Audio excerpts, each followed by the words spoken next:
Таким же светлым и оптимистичным явился нам отчет правительства республики перед нерюнгринскими энергетиками.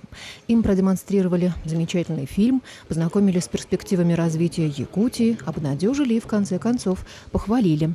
Ведь есть за что. Руководству станции и правда удалось в кризисный год сберечь коллектив, не допустить задержек зарплаты и перевода на неполную рабочую неделю.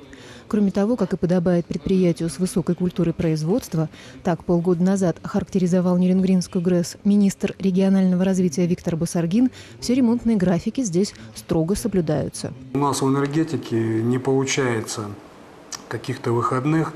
Закончив предыдущий год, мы сразу же с 12 января приступаем к ремонтной программе 10 следующего года. Ремонты, это чтобы было легче, а также с финансированием, распределены равномерно, максимально собраны в летнее время, чтобы на максимум нагрузок оборудование находилось, конечно, в работе, а не в ремонте. Ремонтная программа этого года не имеет, в принципе, чего-то необычного. Запланирован большой ремонт, это капитальный ремонт энергоблока номер 2. Также ремонты по котлам водогрейным, Чульманской ТЭЦ котлы. Наш летний останов с ремонтом сетевых установок Чульмана и Нерюнгри, магистральные тепловые сети.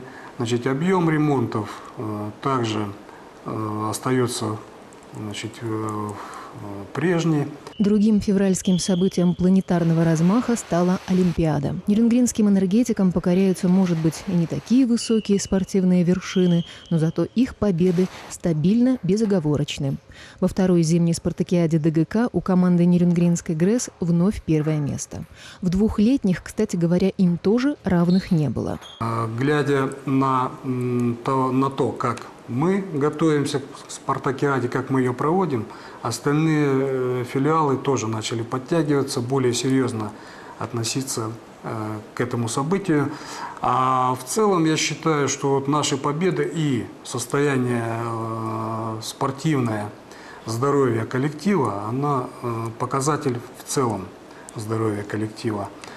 Вот. Потому что, понятно, что пьющий, кашляющий и, значит, курящий коллектив, он вряд ли что-то добьется и в спорте, и в труде. Еще одна прям-таки спортивная сенсация – участие нашей хоккеистки в Олимпиаде 2010. Поедет или не поедет Зоя Полунина в Канаду, до конца не было ясно. В результате она присоединилась к российской сборной, заменив травмированного игрока. Мы очень хотели увидеть воспитанницу Александра Литвинцева на льду Ванкувера.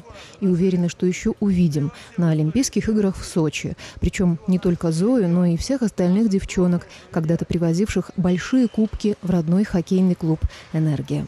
Эта перспектива вполне реальная, хоть и отдаленная. Но ближайшее и самое последнее светлое событие нынешней зимы – это ее окончание. Зима для нас – это, как всегда, проверка, это работа в усиленном режиме, это и наши самые большие неприятности при авариях.